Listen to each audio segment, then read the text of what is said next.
মা খাদিজাতুল কুবরাকে কবরে রাখার পরে নবীজি কবর পারে বসে আছেন, মাটি চাপা দেওয়া হয়েছে, নবী বসে আছেন।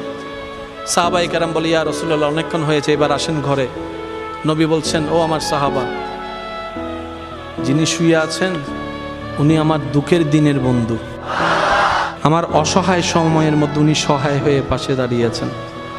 সবাই যখন আমার উপর আঘাত করছে, এই আঘাতের রক্তটা উনি মুছিয়ে দিয়েছেন।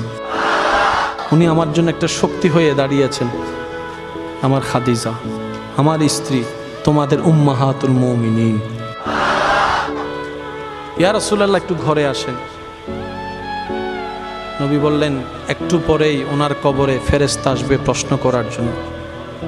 আমি নবী বসে আছি, আমার খাদিজার প্রশ্নের উত্তর আল্লাহর হুকুমে খাদিজার পক্ষ হয়ে আমি নবী উত্তর দেওয়ার জন্য।